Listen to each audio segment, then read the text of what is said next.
Good morning, Virgin Islanders. Hope you're having a very pleasant Sunday. My name is Ernest Gilbert with the VI Consortium, and we have another special programming for you here on this Sunday morning in the Virgin Islands. We have the family of Tintawee Christian here with us. Um, as I'm sure many of you recall, the young man was murdered some 2 years ago on August 17th, 2020. And to this day, it has left just great suffering and pain on the family, and justice has not yet been served. I'm going to give the family an opportunity to introduce themselves, and we are also going to, of course, recognize and remember him as today, Sunday, September 25th, is also his birthday. So, good morning. Good morning. I want to say, I know it's not an easy thing to, come here today and talk about this, but I want to thank you for the bravery, and I will give you an opportunity, starting with Dad, to introduce yourself. Yes, good morning. Yeah, like we said, today is his birthday. I'm his father, Brian Christian. Okay, to start, can I please I'm his mom, Shimona. Jason. So again, thanks for joining us. And it's amazing that, today is his birthday, Definitely. and he would be 19, 19 years 19 years old. Yeah. And coincidentally, today is also National Day of Remembrance for Homicide Victims. And so, it is fitting, difficult, yes, to have this discussion. But let's talk about and remember him in the positive way and in the light that he was. So I've been paying attention. I'm sure the community has been paying attention to what folks have been saying, from teachers, guidance counselors, his classmates, or Coaches. yes, coaches as well. Yes. Let's talk about that. Tell me about Tintawee. Well, Tintawee, we speak as in presence. Very vibrant young man, very smart, very outgoing. He had lots of friends. He was, easy to speak with, you know. That, Yeah. He had a natural talent for everything. Any sport that he play, he always do the best in that sport that he play. Growing up, academically, he was very, in tune with his schoolwork, doing good, getting good grades, yes. yeah. So he was a really good kid, He And was as a a really good sister, child. how about that? Having a brother. What was that experience like? It was fun. We did a lot of things together. It was like my friend, my best friend. It was fun. Yeah. And how old are you? 16 So now. you guys were close in age, Yes. 3 years 3 years difference. apart. 3 years difference. Yes. Yeah, that's not too much at all. No. And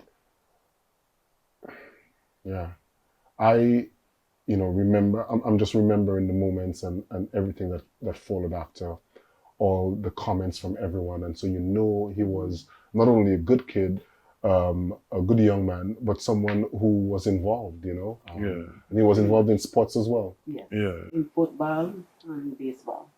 Yes. And we got a lot of comments on even not only after his passing, but before, you were out here. He's a brilliant young man and, different things like that. To this day, his counselors will say how smart he is. They will keep in tune with us, just remember him and different things like that. And so at this juncture, I really want you to lead this conversation because I know how sensitive it is. And part of the reason we're here is because, remembering him, of course, it's his birthday, so that's a celebration, because I'm sure his spirit is very much alive with you. But also, to the important matter of justice and making sure that he's not forgotten. And so what what has been it's been difficult, I'm sure. Can you talk to us about that? Year after year, a vibrant son with such potential. How has that been for you? Um, Again, I would like to, mention again that, we commemorating his birthday today, 19-year-old, which makes it a little difficult because he's not here today. So he often, left us wondering what it would be like, what he would be doing today, or, anything like that. Since his passing, it's been difficult. I may not display, um, but it's very hard. Just to imagine losing your son and having to live with it every day, no justice, it's very, very difficult. I mean, sleepless nights. Sometimes I, send a text to his dad, to my older sister, just breaking down, saying, the things that I feel. Sometimes I'm at work and out of the blue, I just break down. A little memory may come across my mind. I just break down. I wake up in the morning, I'm feeling good. We conversating, ready to be on my way to work or anything. And sometimes I just break down. It's like I'm still in denial. Like, Tintawee is really gone. You know, um, Having justice, we want justice. It's not going to bring him back, but at least it'll bring some kind of closure. You know. How about you, sis? How has that been for you? It was hard at first, like for the first year or so, and then it started to get better day by day. I don't really cry about it. I don't just think about our memories and smile or laugh and just feel like, yeah, that was this had fun. Those are crazy, but I was a crazy sister. And it don't get, it's not hard right now, but like when I think about it, some days will be hard, some days will be easier, some days will be in between. You essentially trying to make you essentially looking on the positive and trying to, you know, think on those things so that the pain is not constantly there. Because I know, I don't think one ever gets over an incident like that. Sometimes the night they replay in my head. Like every time I hear a noise, like I was in the house when it happened, so every time I hear a noise, I just jump and start to shake a little bit, like if I hear shots or anything. Um, yeah. The effect, yeah. And So like she mentioned that every, we still live in the same area, and every day passing to go to work, I have to pass that area. Have to. So it's like, I keep my head straight, but there's no other way around it. I just have to pass that area, get into work. So all of that that just bring back the memories. trigger. Sometimes I, stay in my car before I go in and punch and just breathe out. I'm going to start my day. Yeah, because even though the time has passed 2 years, we still grieving inside, whether, like she said, whether you see it or not. Every morning you wake up, it's just so hard. Up to now, I can't believe that I seen my son photo and a funeral booklet, and waking up to see that every morning, I mean, is even more intense because sometimes he comes to me in a dream, and in the middle of the night I might wake up, it's just like a constant pain, like we learn to live with it because it's like, it's beyond our control to, even do anything about it. So we can't bring him back or anything. So it's something that we have to learn to live with, you know. But at the same time, we trying to keep his name alive. We trying to do things that, will always bring the remembrance, you know, um, in a positive way, not just the gruesome crime that was committed against him. And, coming to that, we really need justice. We really need justice. It would bring closure. At least we could know that these people, the individuals who responsible for that, are no longer walking amongst us, because it's like, they commit this crime and nobody have been even arrested, much less shake down. We at least needed, for them to get shake down so they could be, okay, they watching us, and they continue to be out here and they're doing the same thing over and over. So they may feel like, hey, I could continue doing things like this and it's okay. Yeah. And it's really not okay. It's really not. No, it's not okay at all. They living free. They doing everything normal. We here losing sleep, trying to figure out why. It's just not acceptable.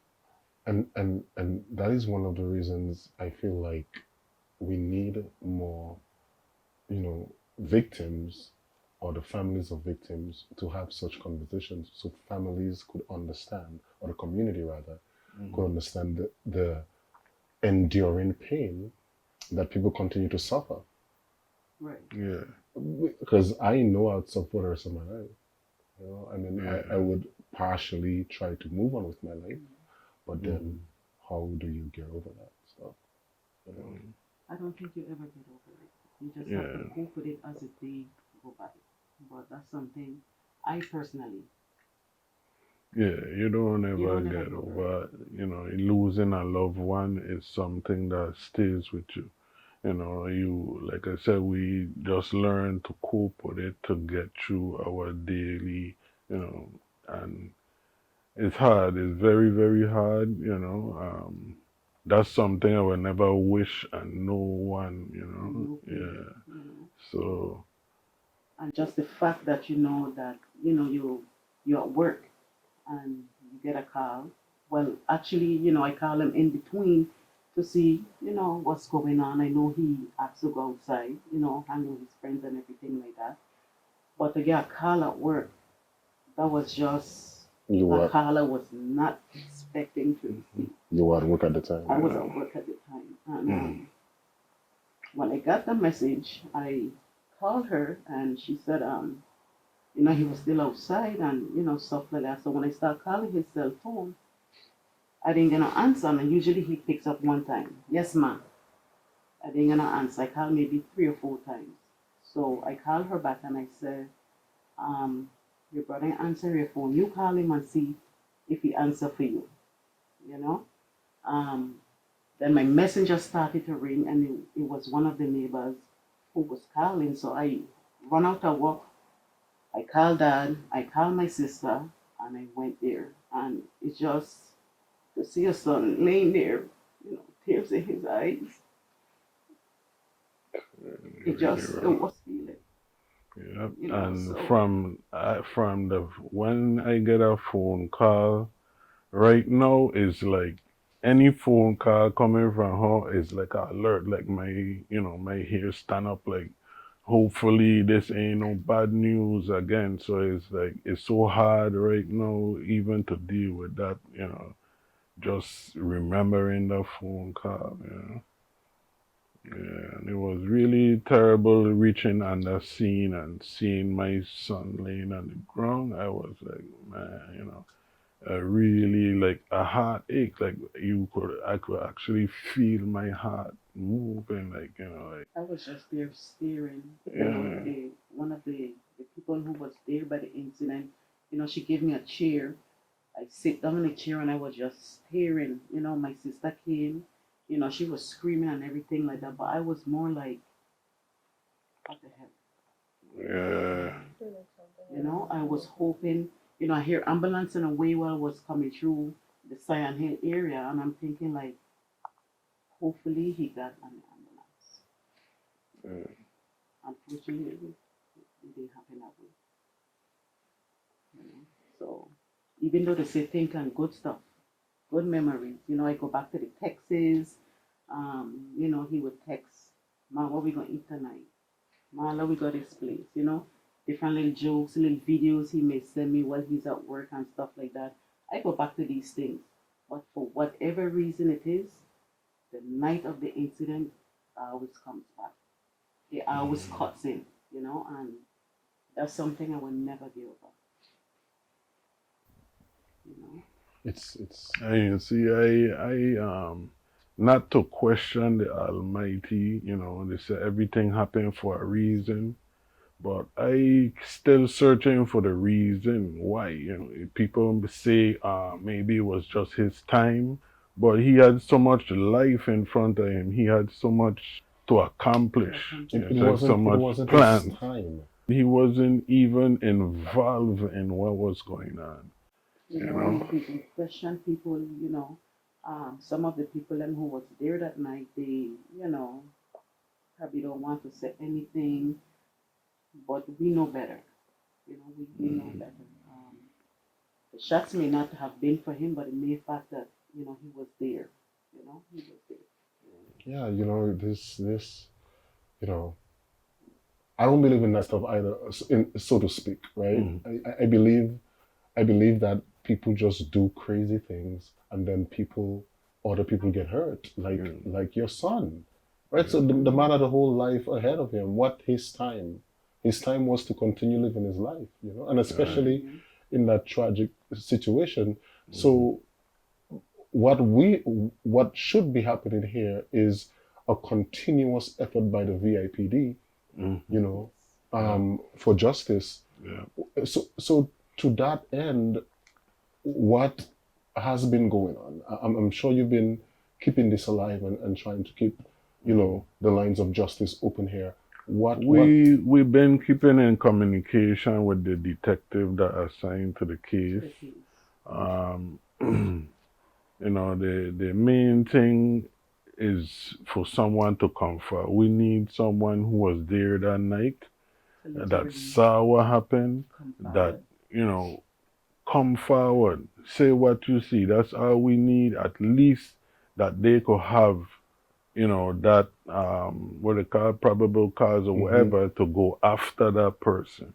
But even though the community know how St. Croix, how things run, and the streets, the word is out there, everybody done, the names done called, but in order for the law to do something, they need somebody to come forward and say, yeah, I see this person, be a witness as to what happened. And I know it's not an easy thing. Yeah. Just for that person to do. So that's why we ask in the community to please, especially for those who have been there that night, to come forward. Don't wait until it hits home, because it hits different when it hits home. Yeah. So, we asking, we've been asking. So, I'm sure, as a community, you can see how this family is hurting. A mother, father coming on the scene and witnessing their innocent child, teen, minor, on the ground, gunshot wounds, and then losing his life. Someone with such potential, someone who the entire community, has been rallying around, and all you've been hearing is just good stuff. To just lose your life like this and nothing comes of it, and the perpetrator is still on the loose, is something I think that needs to be changed, And as you can see, the family is calling and pleading for anyone who may have any information about what has happened, to share the information with the authorities. Do it anonymously too, right? Anonymously. At Crime Stoppers. Definitely. So if you're listening, the Crime Stoppers number is 1-800-222-TIPS or 1-800-222-8477. If you know something, they say something. I wasn't about to say that, but if you know something, share information and help bring closure, to this family.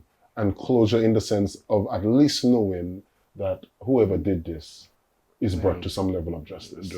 You're not going to have, this is a thing that's going to continue, hurt, this is something they're going to have to live with.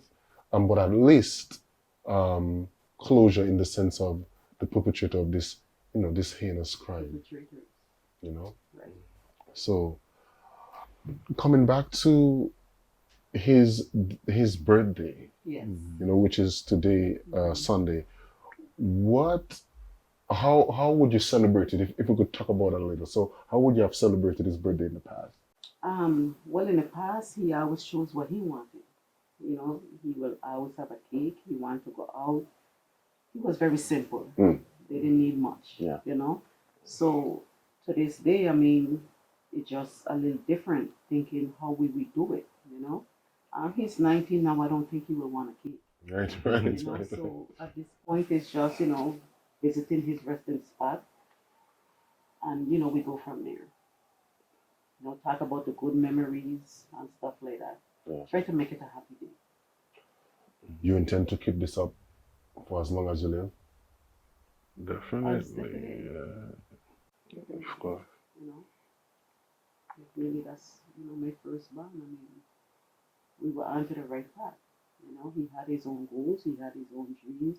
Nothing that I or dad forced him into, but he had his own thing to play football. So he wanted to play football? He wanted to play football, yes.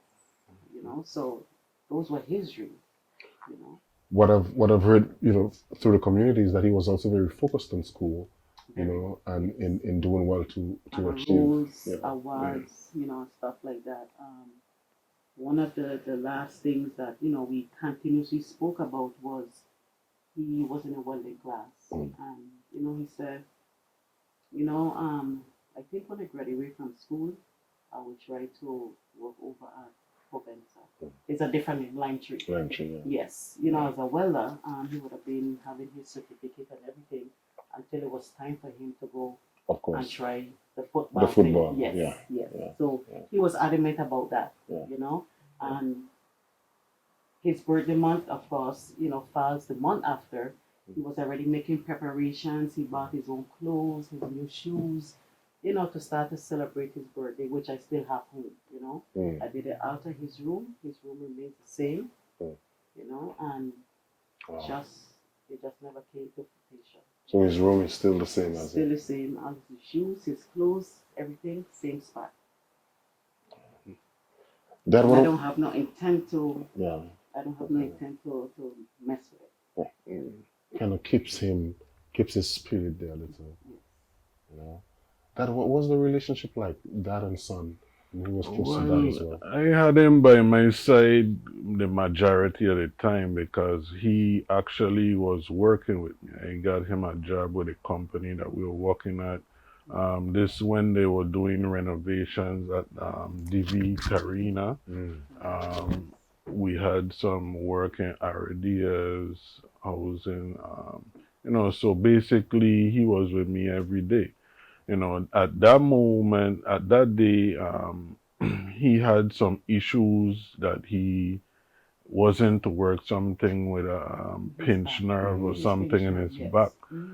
So for a couple of days he wasn't with me, but he still, even though we not around, he still do the right thing. We could have still depend on him to do the right thing. It's just that he end up around the wrong set of people.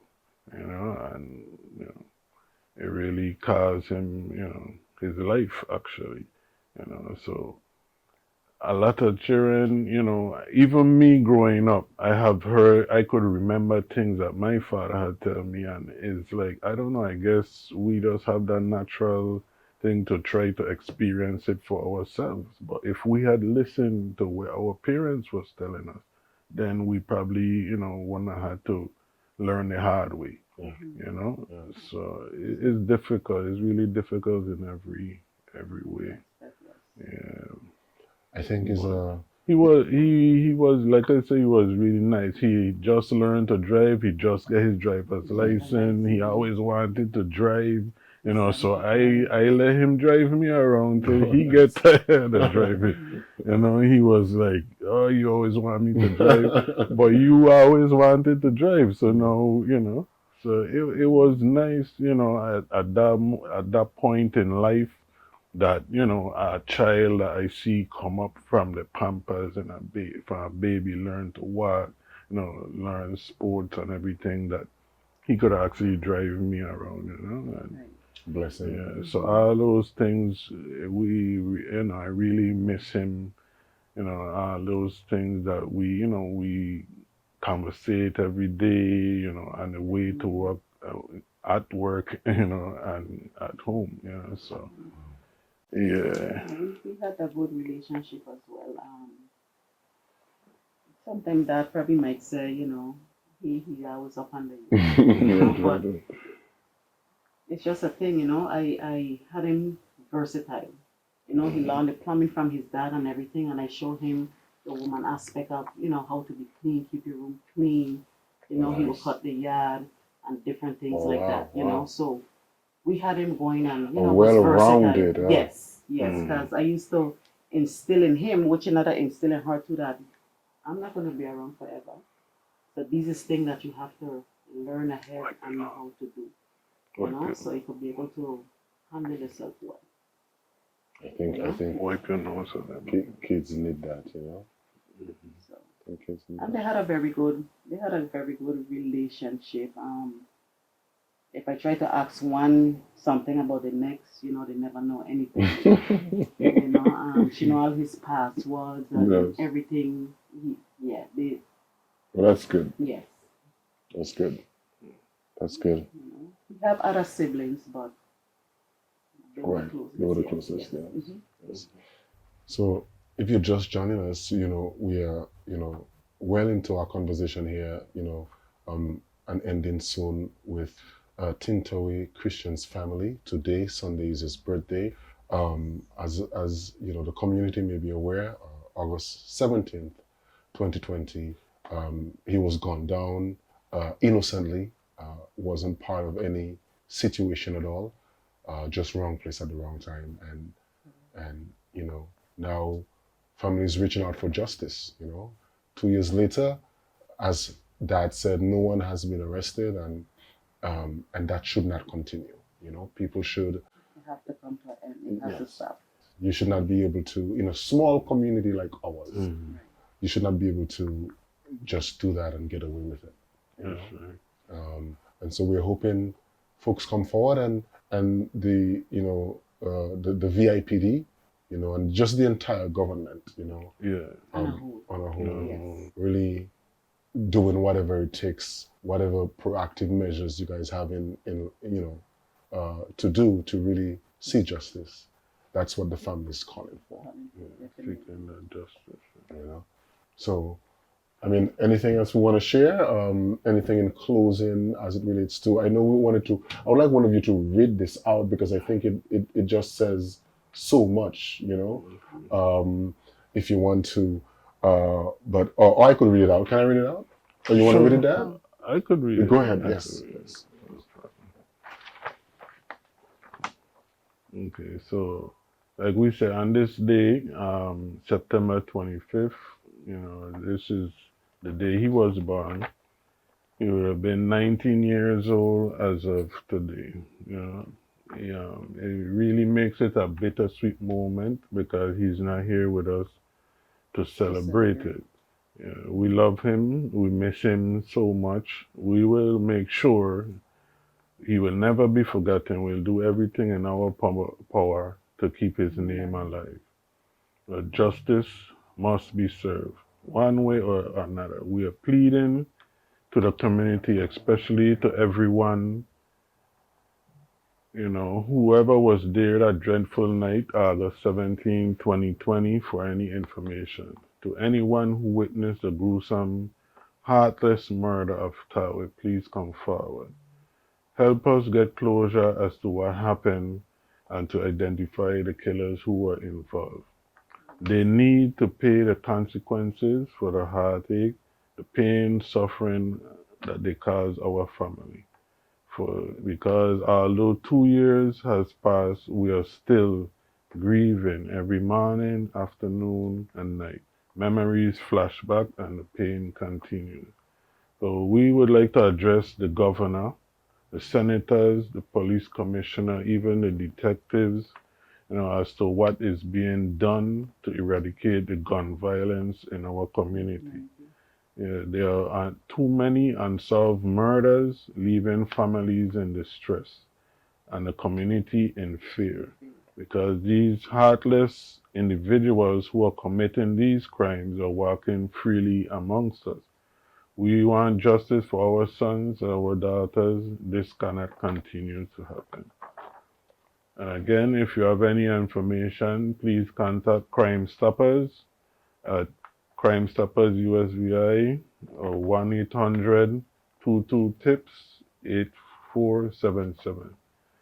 And there's also a reward that, for any information that you, to help solve the case. Yeah. Thank you. As we close, anything else on close with more? Basically, we put out some there. Please, I'm asking, come forward. I know it's not an easy thing, but I don't want to base this whole day on top this one thing. We just want to have, a good day as well. But please, we're asking the community to come forward. So everyone, thank you for joining us again. It's a bittersweet moment for the family. Tintawee's birthday, and at the same time they're seeking justice. So hopefully the community come forward and provide some information. Thank you for joining us. Enjoy the rest of your Sunday.